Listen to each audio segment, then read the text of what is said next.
آج جو بنگلہ دیش ہے وہ کافی حد تک وہ پاکستان ہے جو جناح صاحب چاہتے ہیں. وہ پاپولسٹ پالیٹکس جس کا آج ہم انڈیا کو، پاکستان کو اور ممالک کو شکار دیکھتے ہیں، وہ آپ دیکھتے ہیں کہ گاندھی جی سے سٹارٹ ہوا. جناح کا پاکستان تھا جو ڈیموکریٹک ہو، جو انکلوسیو ہو، جو سیکولر ہو. وہ بنگالی تھے، سب سے بڑے سپورٹرز تھے پاکستان بنانے کے. Gandhi died of an assassin's bullet but Jinnah died of his devotion to Pakistan. ہم نے مذہبی تقسیم دیکھی، پھر ہم نے زبان کی تقسیم دیکھی، پھر ہم نے سیاسی آئیڈیالوجی کی تقسیم دیکھی، پھر ہم نے لیڈرز کی تقسیم دیکھی، اور آج جس جگہ پر ہم کھڑے ہیں ہم انصاف کرنے والے ادارے میں تقسیم دیکھتے ہیں. Welcome to another episode of uncut by Ahsan. میں ہوں آپ کا میزبان احسن بلال باجوہ، اور آج ایک اور خاص مہمان اس پوڈ کاسٹ کا حصہ ہیں. ہمارے ساتھ یاسر لطیف ہمدانی صاحب موجود ہیں، جنہوں نے وکالت میں اپنا نام کمایا. نہ صرف نام کمایا بلکہ وہ ایسے موضوعات کے اوپر بات کرتے ہیں جن کے اوپر اس ملک میں بات کرنا مشکل ہے. اس کے ساتھ ساتھ جناح کے اوپر ان کی ایک بڑی معروف کتاب ہے جسے اتھارٹیز نے ریکگنائز بھی کیا اور جناح کے اوپر کام کرنے والے لوگوں نے ایکنالج بھی کیا. ہم آج جناح کے اوپر بات کریں گے. انفارچونیٹلی اس ملک میں وہ باتیں نہیں ہوتی جو ہونی چاہیے. ہم کوشش کریں گے کہ ان موضوعات کے اوپر بھی بات کریں اور کوشش کریں کہ ہمدانی صاحب کو مزید مشکلات میں ڈالیں. سر کیسے ہیں؟ خیریت سے آپ؟ بالکل ٹھیک ٹھاک جی، thank you so much for the introduction. Sir that's so kind of you کہ آپ ہمارے اسٹوڈیو میں آئے، آپ نے اپنا قیمتی ٹائم دیا. آلدو ہمیں پتہ ہے کہ اس وقت سپریم کورٹ میں جس طرح کے معاملات ہیں ہر وکیل ہی انگیج ہے اور ان کے لیے ٹائم نکالنا خاصا مشکل ہوتا ہے. تو میں مشکور ہوں آپ کا. تھینک یو سو مچ. اب ہم اسٹریٹ فارورڈ اپنی گفتگو کی جانب جائیں گے، کیونکہ مجھے معلوم ہے کہ جناح کے اوپر آپ نے جتنا کام کیا اور جس طرح آپ جناح کے حوالے سے بات کرتے ہیں تو وہ بڑی فیکچولز ہوتی ہیں اور وہ ایسی باتیں ہیں جو اس ملک میں نہیں کی جاتی. تو میرا پہلا سوال یہ ہوگا کہ میں اگر بطور طالب علم آپ سے پوچھوں کہ مجھے صرف 14 نکات کے بارے میں پتہ ہے ایگزیکٹلی جناح کیا چاہتے تھے، کیا ایسا بھی کوئی امپیکٹ یا میسج یا کوئی آبجیکٹو تھا جناح کا پاکستان کے بارے میں جو ان 14 نکات میں نہیں ہے؟ مطلب کس طرح کا پاکستان جناح چاہتے تھے؟ دیکھیے، اس میں 2-3 چیزیں ہیں. 14 نکات آئے تھے 1929 میں، اور 14 نکات جو تھے دا 14 پوائنٹس وہ بیسکلی ڈیل کرتے تھے کہ جب ہندوستان یا بھارت یا انڈیا جو بھی آپ اسے کہنا چاہیں گے وہ آزاد ہوگا تو اس کی آزادی کے بعد اس کی کیا حیت لے گا وہ. تو 14 نکات تو کہانی شروع ہوتی ہے، اس کے بعد بہت زیادہ ہے. کیونکہ دیکھیے 1946 تک قائد اعظم جو تھے وہ تیار تھے بالکل کہ جو پاکستان نامی چیز جو ہے یا پاکستان نامی ملک وہ انڈیا کے اندر ہی ایک آٹونمس فیڈریٹڈ یونٹ ہو. تو اس لیے اس وقت تک تو انہوں نے اس چیز کا کوئی وہ نہیں دیا اس میں. لیکن جو چیز ان کا بڑی کلیئر تھی، اور اس میں آپ یہ دیکھیے لوگ کہتے ہیں کہ صرف 11 اگست کی تقریر کی بات کی جاتی ہے، کوئی تقریباً 33 سے 34 تقاریر ہیں ان کی جو میرے خیال سے بڑی امپورٹنٹ ہے. اور اس میں انہوں نے 3-4 چیزیں جو ہیں وہ بڑی کلیئر کر دی تھیں. ایک یہ کہ ریاست جو ہے وہ جمہوری اس کا ڈھانچہ ہونا چاہیے. دوسرا یہ کہ ریاست میں جو مذہب ہے وہ ہر بندے کا اپنا ذاتی مسئلہ ہے. یہ بڑا انہوں نے کلیئر کر دیا تھا. انہوں نے کہا تھا کہ ریلیجن جو ہے وہ اسٹیٹ کے ساتھ اس کا کوئی تعلق نہیں. اور یہ بہرہا انہوں نے کہا. انہوں نے یہ بھی کہا کہ جو اسلام ہے وہ بھی ایسی ریاست چاہتا ہے جس میں لوگوں کے مذہب جو ہے اس کا نہ صرف ان کی پروٹیکشن ہو بلکہ اس کی بیسس پہ ان کے خلاف ڈسکرمنیشن نہ ہو. تو انہوں نے یہ بھی کہا کہ یہ ان کا ایک ویژن بھی انہوں نے دیا جو ایک ماڈرنسٹ اسلامک ویژن تھا، یہ ماڈرنسٹ مسلم ویژن کہہ لیں ان کو. تو وہ تو بڑے کلیئر تھے. انہوں نے 11 اگست میں تو بڑی کلیئر بات کر دی کہ ریاست کا اور مذہب کا کوئی تعلق نہیں. تو یہ چیزیں جو ہیں آبویسلی آپ کو پتہ ہی ہے کہ ہمارے ملک میں جیسے جیسے ہم ایک نظریاتی مملکت بنتے گئے ہیں اس طرح اس چیز کو چھپایا گیا ہے، بلکہ ان کے بارے میں کنفیوژن کریٹ کی گئی. کئی ایسے کوٹس ان کے بارے میں ایجاد کیے گئے جو ان کا جن سے کوئی تعلق نہیں تھا. تو دیکھیے ایک اور آپ کو میں بتاؤں بات. دیکھیں قائد اعظم نے 10 اگست کو یہ پاکستان بننے سے اور 11 اگست کی تقریر سے ایک دن پہلے کی بات ہے، انہوں نے ایک میسج بھیجا، ایک ٹیلی گرام بھیجا تھا. اور یہ ٹیلی گرام انہوں نے بھیجا تھا لارڈ ماؤنٹ بیٹن کو. اور اس میں انہوں نے کہا تھا کہ جو اوتھ آف آفس ہے نا اوتھ آف آفس جو وہ جس اوتھ لیں گے اس میں سے انہوں نے, اور یہ میں تھوڑی سی بات جو کرنے لگا ہوں یہ سینسیٹیو ہے, انہوں نے اس میں کہا کہ اس اوتھ سے references to God should be taken out. اب یہ نہیں ان کا کہنے کا مقصد تھا کہ کہیں وہ مسلمان ہیں نہیں ہیں وغیرہ, لیکن وہ یہ چاہتے تھے کہ پاکستان جب بن جائے تو اس میں کسی کے اوپر قدغن نہ ہو, چاہے اس کا کیا بھی عقیدہ ہو, چاہے وہ مذہب میں یقین رکھتا ہو نہ رکھتا ہو, وہ پاکستان کا ہائیسٹ جو آفیسز ہیں اس کو وہ آکیوپائی کر سکتا ہے. اس کے برعکس اگر آپ دیکھیں آج ہمارا اوتھ جو ہے وہ ایک اسپیسیفک نیرو ریلیجس اوتھ ہے.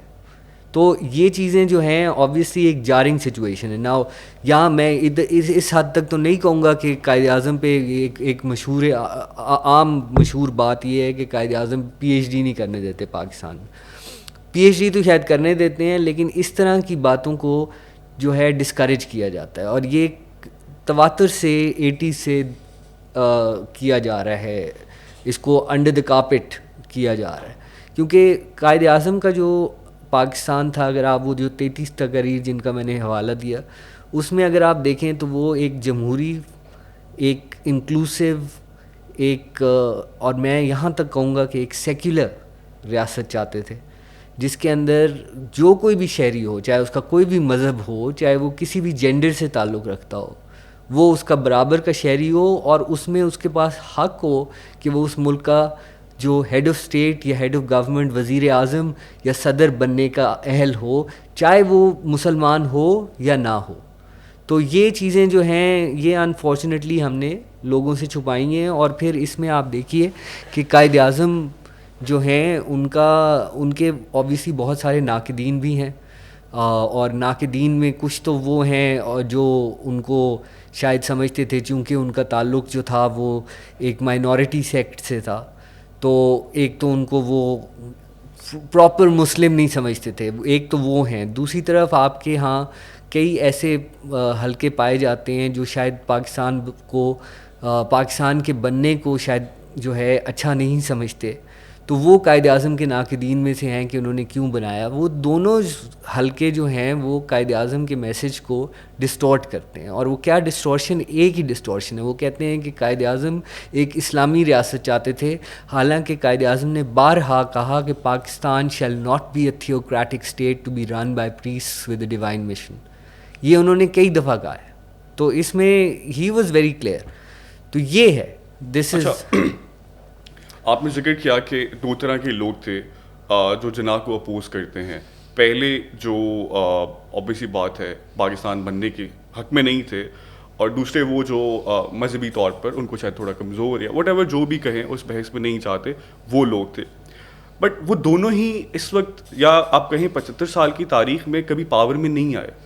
تو کیا وجہ ہے کہ آپ نے کہا جناح کا پاکستان تھا جو ڈیموکریٹک ہو, جو انکلوسیو ہو, جو سیکولر ہو, ہم کیوں 75 سال کے بعد بھی جناح کا پاکستان نہیں حاصل کر سکے؟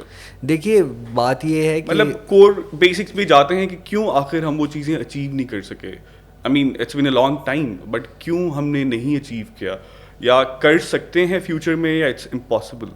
دیکھیے اس میں پہلے تو یہ ڈس ایگری کروں گا کہ جو لوگ وہ جو دو طبقے ہیں, انفارچونیٹلی میرا پڑھنا یہ ہے خاص کر. دیکھیے قائد اعظم کے جو سب سے زیادہ سپورٹرز تھے, جن کو بہرحال آپ کہہ سکتے ہیں کہ انہوں نے بھی کچھ حد تک ایلینیٹ کیا, وہ بنگالی تھے. سب سے بڑے سپورٹرز تھے پاکستان بنانے کے بھی اور سارا. اچھا, ان کو ایک دفعہ آپ نے جب سائڈ لائن کر دیا اور پھر وہ علیحدہ ہو گئے, تو اس کے بعد سے اگر آپ پاکستان کو دیکھیں تو تواتر سے پاکستان میں جو حکومتیں آئی ہیں یا جن لوگوں نے قانون سازی کی ہے یا آئین سازی کی ہے, وہ انہی دو طبقوں سے ہیں. آپ یہ دیکھیے کہ 73 کا آئین ہے, جس کو میں ایز اے وکیل جو ہے مجھے بہرحال میرے لیے ایک وہ مقدس ڈاکیومنٹ ہے, لیکن وہ جو ڈاکیومنٹ ہے میری اوپینین میں جو اگر میں اپنا جناح اسکالر یا جناح بایوگرافر ہیٹ پہنوں تو میں یہ کہوں گا کہ 73 کا آئین قائد اعظم کے نظریات سے منافی ہے اس حد تک کہ وہ ڈسکریمنیٹ کرتا ہے, ریلیجن کی بیسس پہ ڈسکریمنیٹ کرتا ہے. تو یہ تھا. تو وہاں سے جیسے چڑھا, اگر آپ اٹھ کے دیکھیں, اس کو اٹھا کے دیکھیں جو اس کے ووٹنگ پیٹرنز ہیں, تو ووٹنگ پیٹرنز میں آپ دیکھیے کہ جو زیادہ تر جن لوگوں نے ووٹس ڈالے ہیں آئین کے حق میں ایٹسیٹرا وہ وہی لوگ تھے جن کے اندر مفتی محمود وغیرہ اور اس طرح کے لوگ بھی شامل تھے. یہ وہی لوگ تھے جنہوں نے پاکستان کی مخالفت کی. اور آپ یہ بھی دیکھیے کہ یہ ان لوگوں میں سے ہیں. اسی طرح آپ اگر ذرا سوشلی ایکسپینڈ کریں تو آپ کو نظر آتا ہے کہ پاکستان کے اندر آغا شورش کاشمیری اور اس طرح کی شخصیات نے جو ہے بہت زیادہ مطلب ایک قسم کا نیشنل نیریٹو مولڈ کیا. لیکن آغا شورش کاشمیری کی جو پارٹی تھی مجلس احرار وہ قائد اعظم کو کافر اعظم کہتی تھی. ٹھیک ہے جی. اور کافر اعظم وہ کہتی تھی کہ یہ اچھا مسلمان، یہ بندہ، یہ شخص اچھا مسلمان نہیں ہے. یہ بار بار وہ اس چیز کو کرتے تھے. تو پاکستان میں جہاں تک تعلق ہے ان دو طبقات کا، تو ان کا تو کافی حد تک اجارہ داری ہے. بلکہ پاکستان کے اندر جو جناحسٹ، میں ان کو کہتا ہوں جناحسٹ، جو جناحسٹ ہیں وہ ناپید ہو چکے ہیں. ٹھیک ہے جی. وہ پیٹریٹ جو پاکستان کو جناح کا پاکستان بنانا چاہتا ہے وہ آج آپ کو کہیں نہیں ملتا انفارچونیٹلی. ٹھیک ہے. اور وہ اس لیے کہ ہم نے 80s آنورڈز جو ہے، جو جنرل ضیاء نے جب اسلامائزیشن کی، وہ اسلامائزیشن ایک طرف انہیں نیشنل نیریٹو کو مولڈ کیا.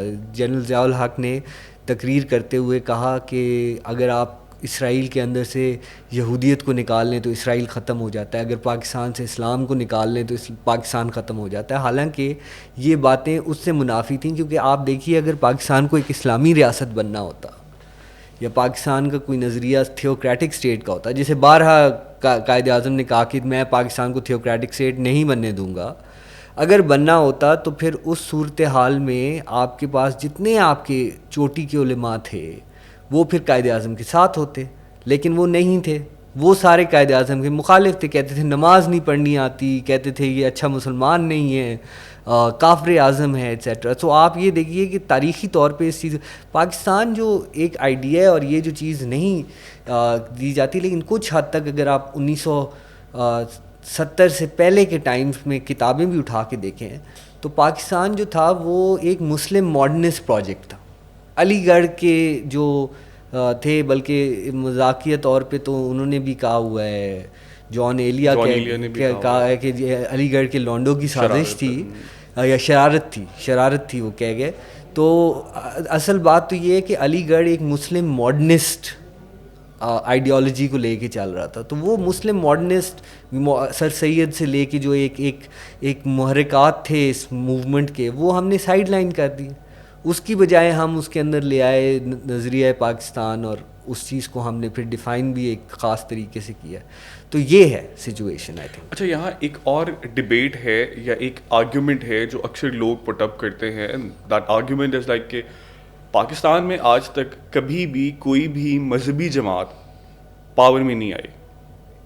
مطلب آپ چلیں مولانا فضل الرحمان کی بات کریں تو وہ کے پی میں گورنمنٹ لی، بٹ ادر دین دس کبھی ایسا نہیں ہوا کہ کوئی مذہبی جماعت ایبسولوٹ پاور کے ساتھ آئی ہو. ہمیشہ پاکستان کی جو انتخابی تاریخ ہے اس میں دیکھا جائے تو پاکستان کے لوگوں نے ہمیشہ مذہبی جماعتوں کو ریجیکٹ کیا ہے. جی. تو اس بیہیویئر کو آپ کیسے دیکھتے ہیں، ووٹنگ پیٹرن کو؟ کہ ہم کبھی ووٹ تو ہم جلسوں میں بھلے چلے جاتے ہیں، ہم فضل الرحمان کے جلسے میں بھی جائیں گے، ہم سراج الحق کے جلسے میں بھی جائیں گے، ہم ٹی ایل پی کے جلسوں میں بھی جائیں گے، بٹ جب ووٹ دینے کی وقت آتا ہے تو اس وقت ہم پھر مذہبی جماعتوں کو اگنور کر دیتے ہیں. تو یہ پیٹرن کیا ہے؟ لوگ کہتے ہیں کہ یہ ایک پیٹرن ہے پاکستان کی ریاست کا کہ ہم مذہبی جماعتوں کو انڈورس نہیں کرتے، اینڈ دیٹ از لائک کہ ہم جمہوریت کو یا سیکولر اسٹیٹ کو لوگ کہیں نہ کہیں ایٹ سم ایکسٹینٹ سپورٹ کرتے ہیں. تو اس ریفرنس کو میں کہہ رہا تھا کہ کبھی بھی پاکستان میں مذہبی جماعتیں یا وہ لوگ ایبسولوٹ پاور میں کبھی نہیں آئے جو جناح کو اپوز کرتے تھے. جی نہیں، دیکھیے اس میں دو باتیں ہیں.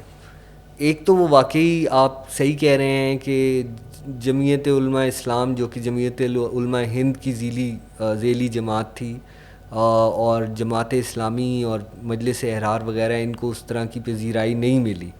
لیکن اس میں آپ یہ دیکھیے کہ کافی حد تک یہ جو مذہبی نیریٹو ہے یہ مین اسٹریم پارٹیز نے اٹھایا ہے.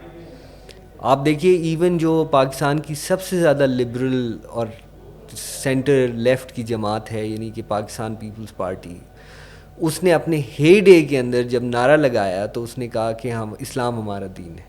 تو یہاں سے بات سٹارٹ ہوئی.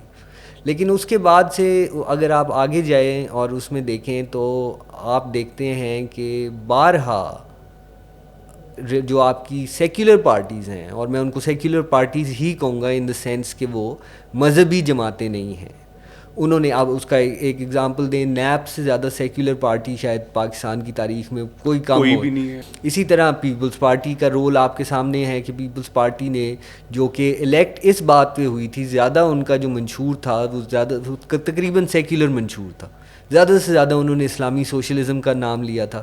لیکن جب وہ پاور میں آتے ہیں تو وہ آ کے یہ دوسری آئینی ترمیم بھی لے آتے ہیں. اس سے پہلے جب پاکستان کا 73 کا آئین بنتا ہے تو اس کے اندر وہ دیکھیے 56 کے آئین میں اور 62 کے آئین میں، 56 کا آئین خاص طور پہ ان لوگوں نے بنایا تھا جو پاکستان کے بنانے والوں میں سے شامل تھے. 56 کے آئین میں پاکستان کا اسٹیٹ ریلیجن نہیں تھا، 62 کے آئین میں پاکستان کا اسٹیٹ ریلیجن نہیں تھا.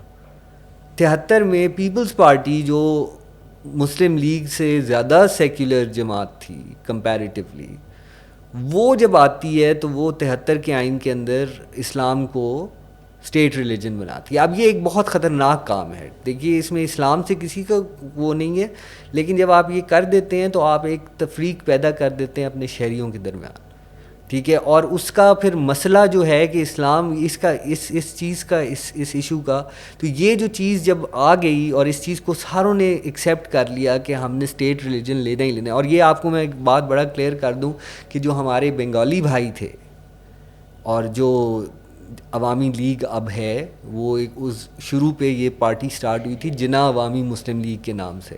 یہ انہوں نے ہمیشہ سے اپوز کیا تھا اس چیز کو کہ ریاست کو جو ہے نیرولی ڈیفائن کیا جائے ایک اسلامی ریاست کے طور پہ.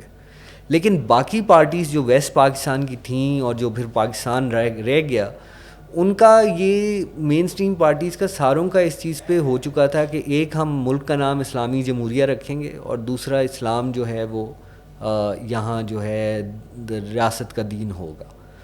تو یہ جو دو چیزیں ہیں اس کی وجہ سے اب ایک جنرل کنسنسس. لیکن آپ کا یہ کہنا بالکل درست ہے کہ ہمارے جو لوگ ہیں وہ شاید ایسے نہیں ووٹ کرنا چاہتے، یا وہ کم از کم آؤٹ رائٹ مذہبی پارٹیز کے لیے نہیں کرنا چاہتے. تو جو لیکن جو ڈسپیرٹی آپ کو نظر آتی ہے کہ پھر بھی پاکستانی ریاست کیوں تھیوکریٹک اوور ٹونز ہیں، مطلب پوری طرح تھیوکریٹک بھی نہیں ہے، ہائیبرڈ ایک تھیوکریسی اور ڈیموکریسی کا ہائیبرڈ جو سسٹم چل رہا ہے.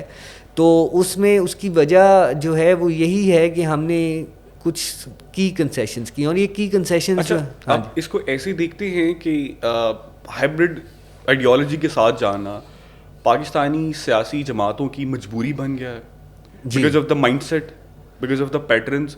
کہ مطلب ہم اگر پاکستان تحریک انصاف کی بات کریں تو ایک وقت تھا لوگ ان کو بڑا لبرل کنسیڈر کرتے تھے اور بہت ہی ماڈریٹ کنسیڈر کرتے تھے، بٹ ود ٹائم جب گورنمنٹ میں آئے اینڈ دے پرووڈ کہ وہ پراپر 360 کی انہوں نے اپنی آئیڈیالوجی کو سوئچ کیا. آل دو ان کی پارٹی میں، ان کی جماعت کی صفوں میں آپ کو لبرل لوگ بھی ملیں گے جو کھل کے بات کریں گے اس حوالے سے. مطلب اب فواد چودھری کی بات ہی کر لیں، بٹ آپ سمجھتے ہیں کہ حکومت میں رہنا اور آپ کا ووٹ بینک انٹیکٹ کرنا اس سارے سسٹم، اس آئیڈیالوجی کے اوپر ہی ڈپینڈ کرتا ہے، اور اس لیے یہ مجبوری بن گیا، کوئی نہ چاہتے ہوئے بھی اڈاپٹ کر لیتا ہے سسٹم کو. کیا یہ روٹس کا مسئلہ نہیں ہے بجائے سیاسی جماعتوں کی آئیڈیالوجی کے؟ دیکھیے کم از کم جو آپ 1970-71 کے بعد سے جب بنگلہ دیش آپ سے علیحدہ ہو جاتا ہے، اس کے بعد سے اگر آپ پاکستان کو دیکھیں تو یہاں یہ ایک کنسنسس، نیشن وائڈ کنسنسس ہے کہ ہم جو ہے اسلامک پروویژنس کو اور اسلامی جمہوریہ کو جو ہے وہ سیف گارڈ کریں گے. تو وہاں آپ نے ریاست کا جو نیشنلزم ہے اس کا ایک جز بنا دیا ہے. اس کو ایک تھیوکریٹک آئیڈینٹی کو آپ نے ریاست کی آئیڈینٹی کا اور نیشنلزم کا جز بنا دیا ہے، جس کی وجہ سے اب ہر پارٹی کو یہ کرنا پڑتا ہے. Even the most secular party اس کو یہ چیز مجبوری بن چکا ہے، بالکل لے کے چلنا پڑتا ہے. تو اس کا جو سلوشن ہے وہ بیسکلی یہی ہے کہ آپ دیکھیں ایٹ سم پوائنٹ، مجھے اس میں بالکل کوئی شک نہیں ہے کہ 50 سال کے بعد یہ ایسے نہیں ہوگا. یہ الٹیمیٹلی چیز جو ہے بیسکلی ریاستوں کا مذہب نہیں ہوتا، ٹھیک ہے, یہ بڑی کلیئر ہے. ہم 21ویں صدی میں رہتے ہیں, ٹھیک ہے, پاکستان کے اندر ہر قسم کے لوگ رہتے ہیں, اور پھر اس کے اندر آپ دیکھیں کہ مسلمانوں کے اندر جو ہیں, اور یہ قائد اعظم نے 11 اگست کی تقریر میں بڑی کلیئرلی کہا تھا کہ مسلمانوں کے اندر بھی ڈویژن ہے, کوئی شیعہ ہے, کوئی سنی ہے, کوئی پھر آگے ان کے لاتعداد سیکٹس ہیں, آگے سب سیکٹس ہیں. تو یہ ایک دوسرے کو کافر کافر کہنا شروع کر دیا, تو یہ گیم تو کہاں ختم ہو جائے گی. اسی طرح آپ یہ دیکھیے کہ راجہ آف محمود آباد تھے, قائد اعظم کے ایک بہت قریبی ساتھی تھے. انہوں نے قائد اعظم کو کہا کہ ہم پاکستان میں ایک اسلامی ریاست بنائیں گے. تو قائد اعظم نے کہا کہ ایسی ریاست اگر آپ بنانے کی کوشش کریں گے تو وہ ریاست آپ کی جو ہے وہ اینڈ لیس کانفلکٹ میں چلی جائے گی. اس لیے آپ کو ایک لبرل ڈیموکریٹک اسٹیٹ ہی بنانی پڑنی ہے, تاکہ جہاں لوگ آرام سے رہ سکیں اور مسلمانوں کے سارے فرقے بھی آرام سے رہ سکیں. تو الٹیمیٹلی آپ یہ دیکھیں گے کہ یہ ریاست جو ہے اس کو یہ کوئی نہ کوئی اس کا تدارک کرنا پڑنا ہے. اچھا, اسی کے ساتھ ہی جیسے آپ نے بنگلہ دیش کا ذکر کیا, تو کل ہی بیکاز آف رمضان کل بنگلہ دیش نے اپنا انڈیپینڈنس ڈے سیلیبریٹ کیا پاکستان میں. تو اسی کے حوالے سے میرا اگلا سوال یہ ہے کہ ہم آج جتنی معاشی تنگی میں ہیں, تو پاکستانی جو پہلا کمپیریزن کرتا ہے اپنا, وہ انڈیا کے ساتھ کرتا ہے اکانومی کا. دوسرا کمپیریزن وہ بنگلہ دیش کے ساتھ کرتا ہے. بٹ آئی پرسنلی بلیو کہ ہمارا اب ان سے کوئی مقابلہ ہے ہی نہیں. معاشی رویوں میں, معاشی اصلاحات میں ہمارا کوئی مقابلہ نہیں ہے. اگر ان کے ساتھ ہمارا مقابلہ ہے تو وہ یہ ہے کہ وہاں اقلیتوں کے اوپر زیادہ ظلم ہو رہا ہے انڈیا میں یا پاکستان میں. ہمارا یہ مقابلہ ہے ان کے ساتھ. تو آپ کیا دیکھتے ہیں, مطلب ٹھیک ہے پاکستانی اسٹیٹ سیکولر قائد اعظم نے بنائی, بٹ وہ کسی اور طرف چلے گی. But how do you see India? جی, وہ تو ایک سیکولر اسٹیٹ ہے, وہاں کے آپ پیٹرنس کو کیسے دیکھتے ہیں؟ میں بیسکلی اس کو کنیکٹ کرنا چاہ رہا ہوں کہ یہ جو ہمارے رویوں میں سارے مسئلے ہیں نا, یہ بیسکلی بر صغیر کی روٹس میں. جی دیکھیے, بات یہ ہے کہ یہ بڑا کلیئر تھا, اور ایک زمانے میں ایک ٹائم پہ آرٹیکل بھی لکھا تھا اس پہ قائد اعظم نے, جس میں انہوں نے کہا تھا کہ India is a caste ridden priest ridden society. Subcontinent کے بارے میں انہوں نے بات کی. انڈیا میں اگر آپ دیکھیں تو انفارچونیٹلی ایک ڈیپلی ریلیجس سوسائٹی ہے, اور یہی ڈر تھا شروع سے. جو مہاشیر تھے پاکستان موومنٹ کے بھی, ان کو بھی, جس کی وجہ سے وہ پاکستان کے آئیڈیا کی طرف گئے, ان کو یہی ڈر تھا کہ جیسے جیسے ڈیموکریٹائزیشن ہوگی اس طرح جو کمیونل وہ ہے میجورٹی کا اینگل, وہ باہر نکلتا آئے گا. تو وہی ہوا ہے انڈیا کے اندر. انڈیا میں آپ دیکھیے کہ سیکولر, ابھی تو بلکہ ان کا سیکولر آئین ہے, جس کی وجہ سے حالات کافی حد تک جو ہے کنٹرول میں ہے. نہیں تو وہاں تو آپ دیکھ رہے ہیں کہ مائنورٹیز کے ساتھ کیا ہو رہا ہے.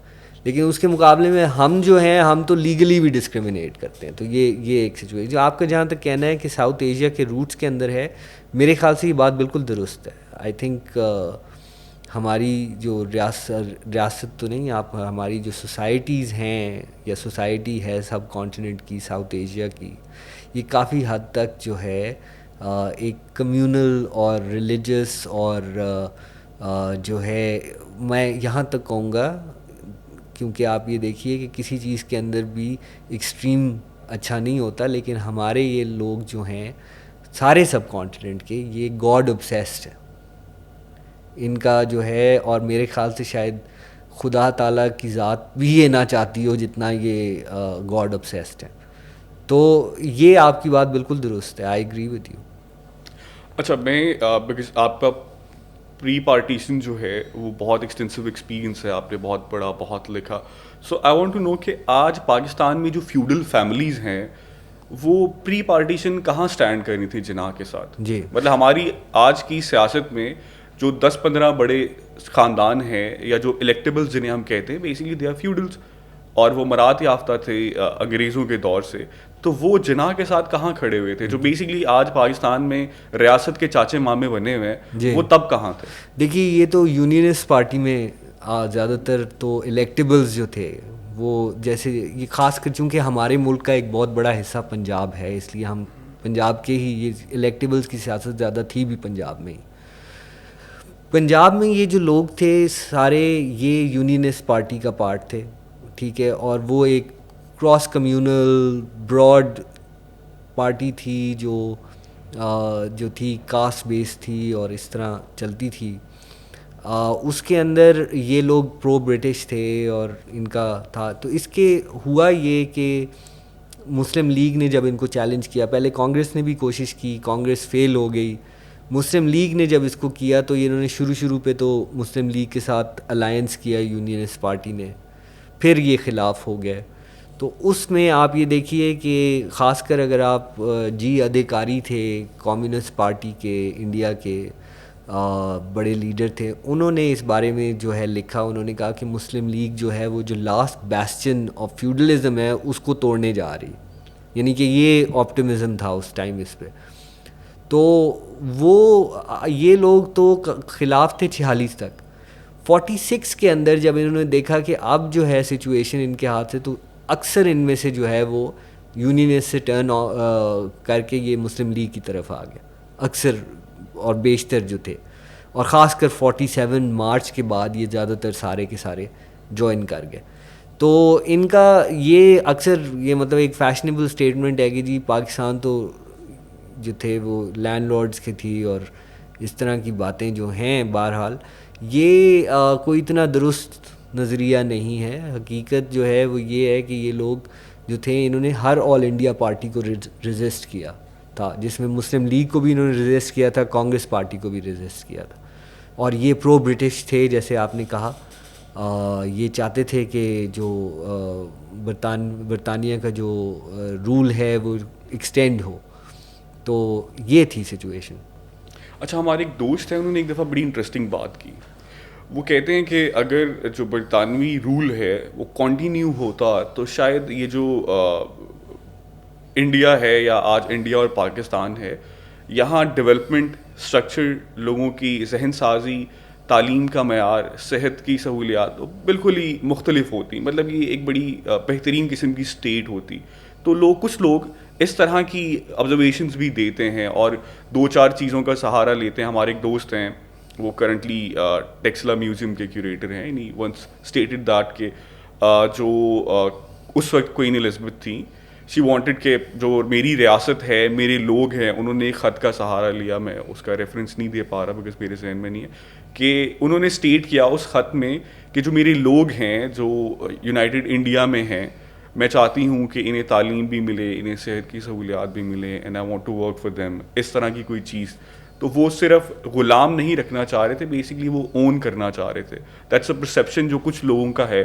ہاؤ ڈو یو سی دس؟ جی دیکھیں, یہ پرسیپشن کچھ حد تک درست بھی ہے اور کچھ حد تک اس میں غلطیاں بھی ہیں. دیکھیں, جب انگریزوں نے اس ملک کی حکومت اور باغ دوڑ سنبھالی, خاص طور پہ جب ایسٹ انڈیا کمپنی سے کوئین نے جو تھی کوئین وکٹوریہ کے ٹائم میں ایسٹ انڈیا کمپنی نے کراؤن کو پاورز ٹرانسفر کی تھیں. 1858 سے آگے یہ کام چلا تھا, جب جو تھا انڈیپینڈنس, وار آف انڈیپینڈنس وہ ہو چکی تھی.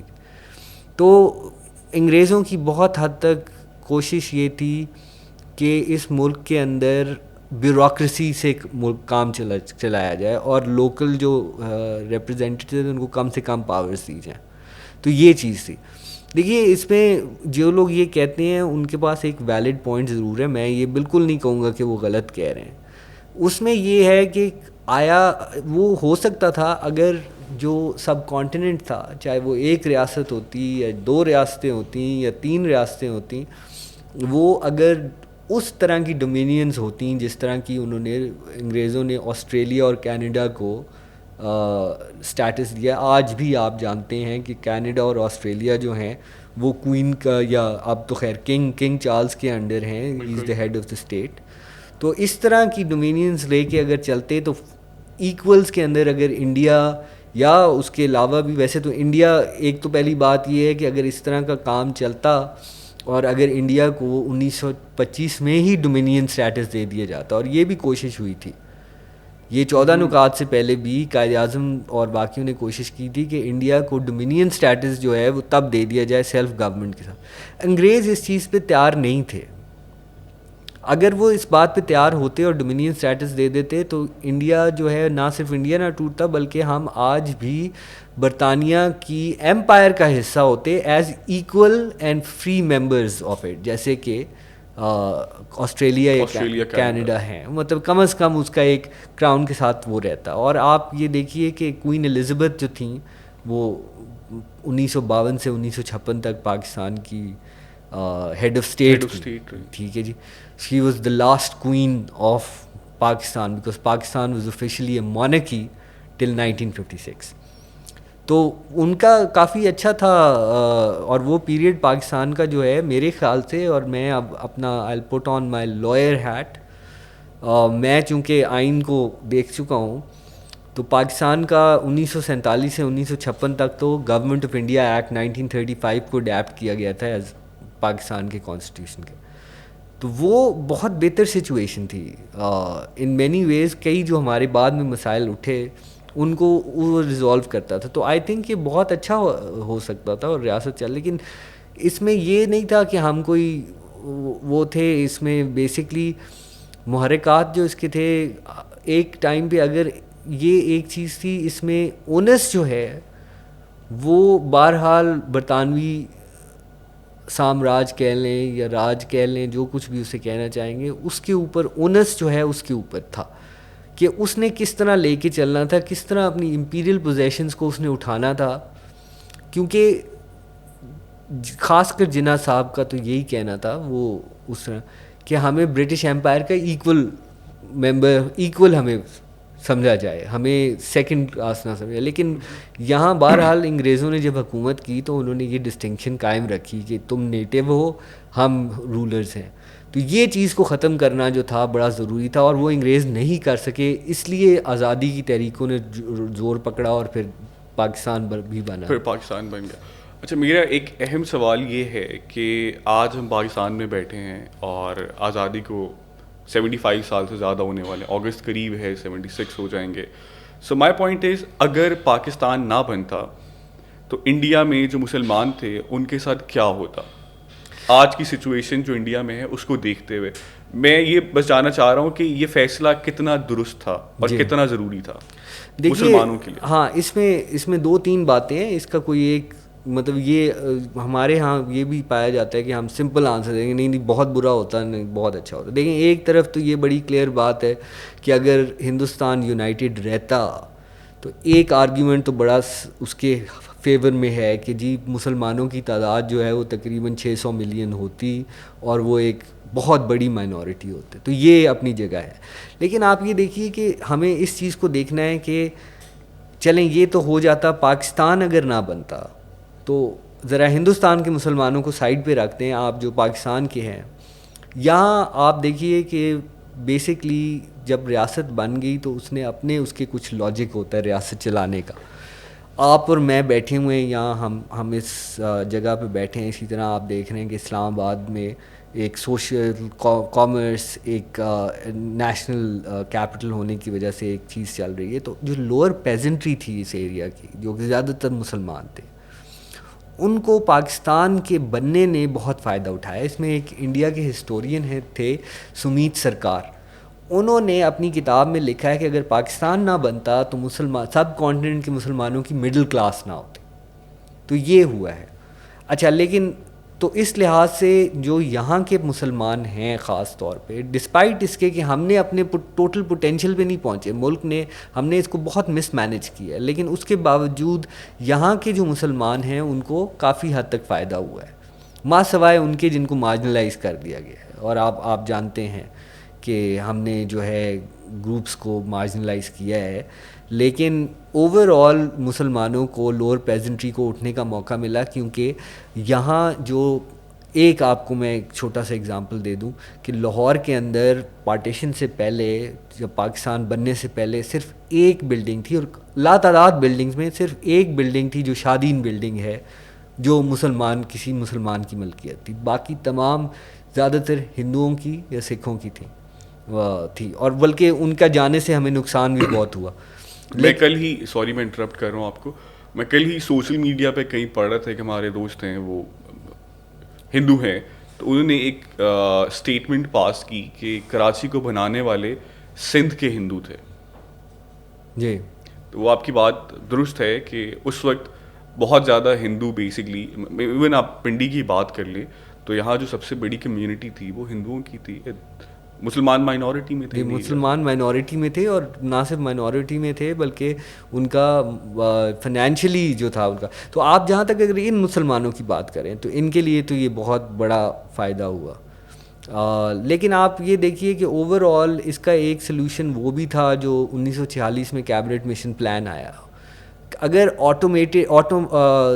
Autonomous region with in the sub continent Pakistan بنتا تو وہ زیادہ بہتر سچویشن ہوتی. کیبنٹ مشن پلان جس طرح آیا, اٹانومس ریجن ہوتا with in greater United India, وہ اس سے پھر یہ ہوتا کہ پاکستان نہ صرف اپنے ان مسلمانوں کو اپ لفٹ کر سکتا بلکہ جو وہاں کے مسلمان تھے ان کے لیے بھی ایک پروٹیکٹیو شیلڈ ہوتا.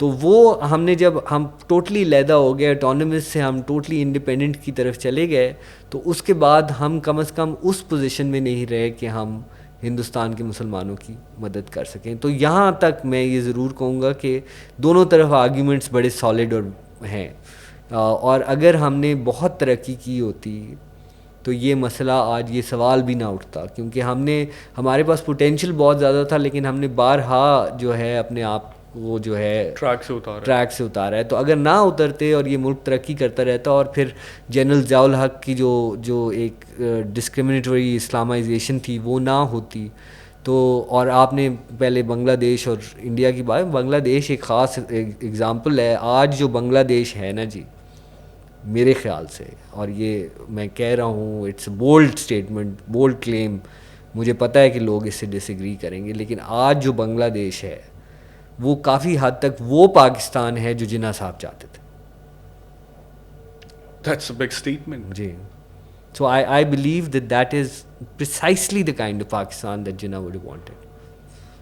اور اس کا آپ نے ذکر بھی کیا کہ جو عوامی لیگ تھی وہ بیسکلی جناح عوامی لیگ تھی. جی. So from the very first day وہ چاہتے تھے کہ جناح کا پاکستان, بٹ پھر ہمارے ہاں وہ اردو والی کنٹروورسی بھی تو آتی ہے. جی نہیں, دیکھیے اردو والی کنٹروورسی جو ہے نا وہ اس میں بھی کیونکہ پولیٹیسائز ہو جاتے ہیں نا یہ ایشوز. میرے خیال سے جو ہے قائد اعظم جو تھے, چونکہ Quaid Azam as governor general ان کی حت الوسع کوشش ہوتی تھی, تو یہ کہ جو ہے نا جو پارٹی کا وہ ہے وہ ریپرزینٹ کیا جائے, یہ فیلنگ تھی کہ اردو جو ہے وہ اسٹیٹ لینگویج ہونی چاہیے. کچھ لوگ کہتے تھے نیشنل لینگویج بھی ہونی چاہیے, لیکن قائد اعظم نے وہاں جا کے کہا کہ اسٹیٹ لینگویج, وہ شاید ان کو نہیں کہنا چاہیے تھا. میرے خیال سے یہ ایک وہ تھا, اگر بنگالی کو بھی اسٹیٹ لینگویج بنا دیتے تو اس میں شاید کوئی نہیں. لیکن اس میں آپ یہ دیکھیے کہ پاکستان کے 5 صوبے تھے, ٹھیک ہے, جو 4 یہاں تھے اور ایک 5واں وہاں تھا, اور اس میں بنگالیز جو تھے they were 53% of the population, یا 55 بھی کہتے ہیں, 53% تھی. اچھا, اس حساب سے اگر بنگالی کو بھی اسٹیٹ لینگویج بنا دیا جاتا اور اردو, تو بنگالی یہاں نہیں سمجھی جاتی تھی. It was ultimately provincial language. اس کا آپ کو ایک ایگزامپل میں یہ دوں گا کہ آج کل کے پاکستان میں تقریباً 53 سے 54% پنجاب کے لوگ ہیں, پنجابی لوگ ہیں. اگر کیا پنجابی کو پاکستان کی اسٹیٹ لینگویج بنایا جا سکتا ہے؟ That is exactly. So Bengali کو اس لیے, لیکن سیاست تو کم از کم جو پولیٹیکل وزڈم تھی وہ یہ ڈکٹیٹ کرتی تھی کہ اس کے باوجود ان کو چاہیے تھا کریں. قائد اعظم نے بائی دا وے بنگال میں یہ کہا تھا کہ آپ کی ایسٹ پاکستان کی لینگویج جو ہے آفیشیل وہ بنگالی ہوگی, پاکستان ایز اس کی جو لنگوا فرانکا ہوگی وہ اردو ہوگی. لیکن یہ آئی تھنک اگر آپ مجھ سے پوچھیں گے as a Jinnah biographer, I think انہوں کی یہ ہر انسان آفٹر آل انسان غلطی کا پتلا ہوتا ہے, تو آئی تھنک یہاں انہوں نے ایک غلطی کی تھی اس چیز کو زیادہ ایمفسائز کر کے. اچھا, آپ کی موجودگی کا ہم بھرپور فائدہ اٹھانا چاہتے ہیں, اور ہم چاہتے ہیں کہ اب اسپیسیفکلی جناح صاحب کی کیریکٹر, ان کی پرسنالٹی اور ان کی لیڈرشپ سکلز کے اوپر بات کریں, بیکاز آپ جناح کے اوپر بہت کام کیا ہے اور بڑے ووکل ہیں.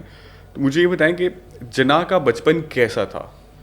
آئی مین بچپن میں ان کے کس طرح کی پرسنالٹی تھی, گھر کا ماحول کیسا تھا, فیملی کی سراؤنڈنگ کیسی تھی, کیا اس سراؤنڈنگ نے بیسکلی جناح بنایا, یا جناح لیٹر آن بعد میں جناح والے اس تھاٹ یا پھر اس اسکل سیٹ میں گئے؟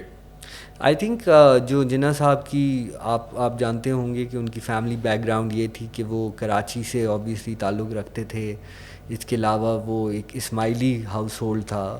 جی اسماعیلی ہاؤس ہولڈ کا وہ تھے, وہاں وہ پیدائش ہوئی ان کی. کراچی میں وہ خوجہ کمیونٹی تھی, اس کے پارٹ تھے. تو اس جو کراچی کی ان کی اپ برنگنگ تھی, اس اپ برنگنگ نے ان کو ایک طرح کی اس کے اوپر سروجنی نائیڈو جو قائد اعظم کی بعد میں بہت قریبی دوست بھی تھیں, انہوں نے کتاب بھی لکھی. انہوں نے ایک کتاب لکھی تھی advocate of Hindu Muslim unity. Quaid Azam کو آپ جیسے جانتے ہیں کہ best ambassador of Hindu Muslim unity بھی کہا جاتا تھا, جو انہوں نے کوششیں کی تھیں ہندوؤں اور مسلمانوں کو ساتھ لانے. اس کتاب کے اندر سروجنی نائیڈو نے ایک بڑی انٹرسٹنگ بات کی. انہوں نے کہا کہ جو ہے نا جناح چونکہ خوجہ تھے, اور جو خوجہ تھے وہ ہندوؤں کے قریب بھی تھے, اور اس لیے جناح صاحب جو ہیں ان کی جو لبرل ہندو مسلم یونٹی کے جو ارجز ہیں وہ وہاں سے آتے ہیں. تو کافی حد تک وہ جو ملٹی کلچرل ایتھوس تھی ان کی کمیونٹی کی, اور خاص کر اس ٹائم کے کراچی کی, کراچی جیسے آپ کو پتہ ہے کہ ایک بہت ہی ملٹی کلچرل شہر تھا, چھوٹا سا شہر تھا لیکن ملٹی کلچرل تھا.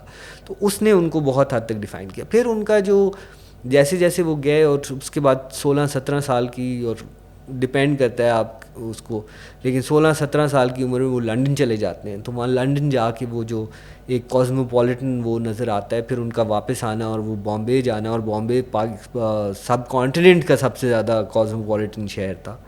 تو یہ ان چیزوں نے ان کو بہت کیا افیکٹ, اور خاص کر جب وہ لنڈن میں برٹش لبرلزم سے ان کا واسطہ ہوا, یعنی کہ وہ جو لارڈ مورلے اور اس طرح کے بڑے بڑے جو برٹش لبرل فلاسفرز تھے, ان کے بہت ان کو قریب سے ان کو دیکھنے کا موقع ملا, انہیں پڑھنے کا موقع ملا.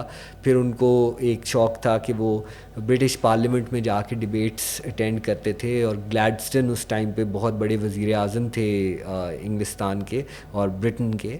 وہ جو تھے ان چیزوں سے انہوں نے بہت زیادہ وہ کیا, اور الٹیمیٹلی مسلمان اسٹوڈنٹس کو ایک دفعہ کرتے ہوئے انہوں نے ایک دفعہ یہ کہا, انہوں نے بتایا کہ میں اس طرح مجھے جو ہے جو برٹش لبرلزم ہے اس نے انسپائر کیا. اور یہ انہوں نے پھر کتاب جو جان مورلے کی, لارڈ جان مورلے کی کتاب ہے, اس کا نام ہے آن کمپرومائز.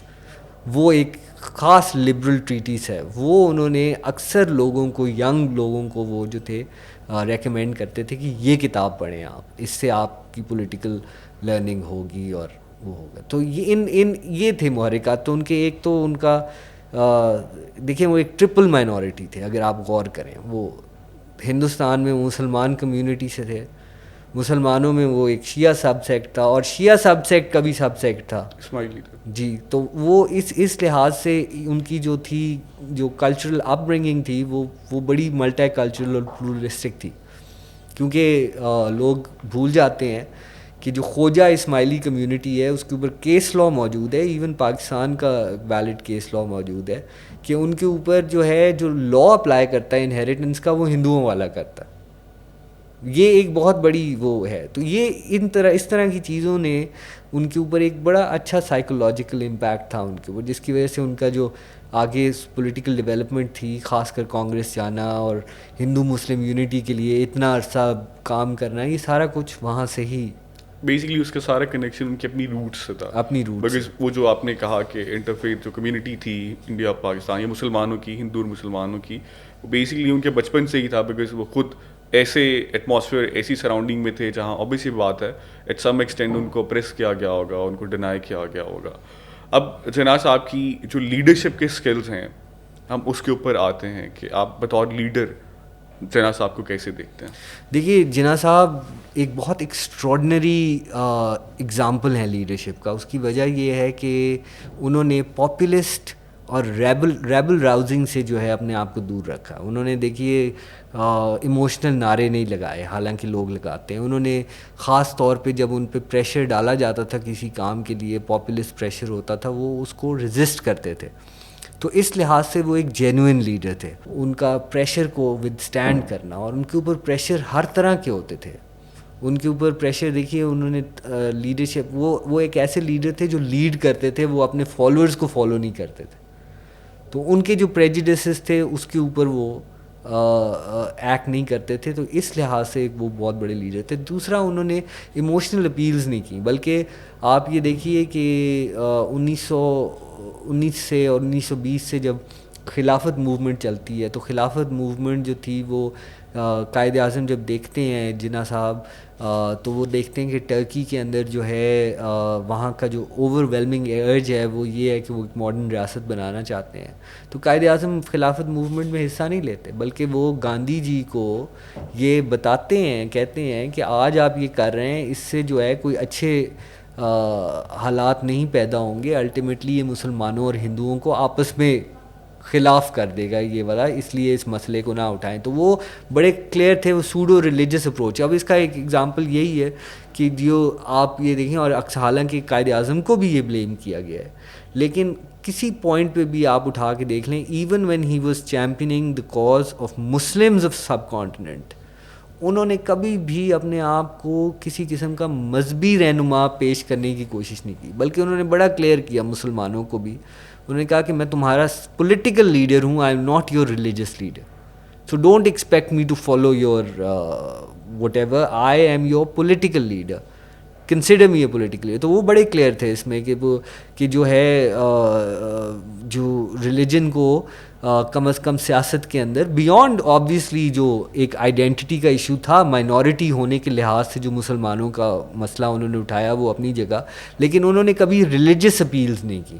تو اس لحاظ سے ان کا جو لیڈرشپ ماڈل تھا وہ پاپولزم کے خلاف تھا, وہ بہت حد تک جو تھا وہ ریشنل اور ریشنل تھا, ایموشنز کے بغیر تھا.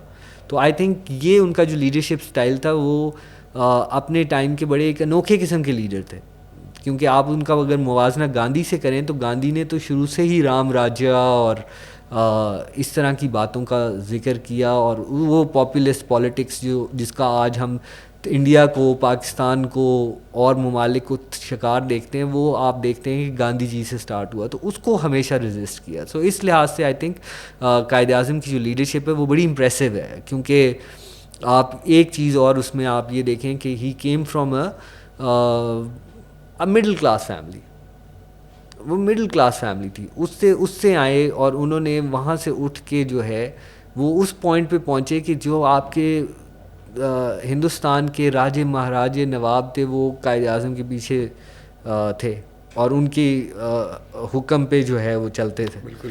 تو یہ لیڈرشپ کوالٹیز ہیں, اور یہ کبھی کبھار ہی ایسا بندہ آتا ہے جو اس قسم کی کمانڈ کرے. اور آئی تھنک آئزن ہاور نے ناٹ آئزن ہاور ٹرومن نے یہ کہا تھا کہ جس قسم کی لائلٹی قائد اعظم نے کمانڈ کی ہے ٹو پریزیڈنٹ ٹرومن نے, وہ بہت کم لوگوں کو اس طرح کی پاپولیرٹی ملتی ہے اور اس قسم کی اتھارٹی ملتی ہے جس طرح کی جو ہے جناح صاحب نے پاکستان یا سب کانٹیننٹ کے اندر حاصل کی. اچھا, میرا جو اگلا سوال ہے وہ اسی کی کنیکٹیوٹی ہے. بنیادی طور پر ہم جب جناح کی بات کرتے ہیں تو ہم بات کرتے ہیں ان کی پاکستان موومنٹ میں کردار کی, بٹ ہمارے ہاں اس موضوع کے اوپر بہت کم بات ہوتی ہے کہ جب پاکستان بن گیا اور وہ پاکستان کے پہلے گورنر جنرل بنے تو اس کے بعد جب تک وہ حیات رہے انہوں نے اپنی اسٹیٹ رسپانسبلٹیز کیسے ادا کی, تب وہ کیسے تھے, کیسے کام کرتے تھے, کس طرح کی ریزسٹنس کا سامنا تھا, کن مسائل کا سامنا تھا جناح کو؟ جی دیکھیے, وہ ایک تو ان کا بڑا کلیئر تھا, اور کانٹری ٹو آبویسلی اس کی یہ بہت بڑا سوال ہے, سوالیہ نشان ہے کہ وہ گورنر جنرل بنے, پرائم منسٹر نہیں بنے. لیکن ان کا اگر آپ اٹھا کے دیکھیں تو وہ اس لحاظ سے بڑے کلیئر تھے کہ پرائم منسٹر جو کہتا تھا, ایڈوائز کرتا تھا, اس کے حساب سے وہ پارلیمنٹری ڈیموکریسی میں چلتے تھے اس کا. تو ایک تو ان کا یہ تھا. لیکن انہوں نے کافی محنت کی, اور اس میں وہ کیبنٹ کی میٹنگز میں بھی ہوتے تھے. تو وہ ایک صاحب تھے الیگزینڈر کیمپبل جانسن جو تھے, اب مجھے ان کا نام صحیح نہیں آ رہا, انہوں نے لکھا تھا کہ Gandhi died of an assassin's bullet but Jinnah died of his devotion to Pakistan. تو یہ جو چیز ہے آئی تھنک وہ تھا ان کا جو 13 مہینے کا پیریڈ تھا, اور وہ انہوں نے خود ہی کہہ دیا تھا کہ میں کمپلیٹ امپارشیلٹی میں یقین رکھتا ہوں, اور میرے جو ہے وہ خاص کر نیپوٹزم اور اس طرح کی چیزوں کے. اس کا ایک سب سے بڑا اگزامپل یہ ہے کہ ان کے بھائی احمد علی جناح ان سے ملنے آئے تو انہوں نے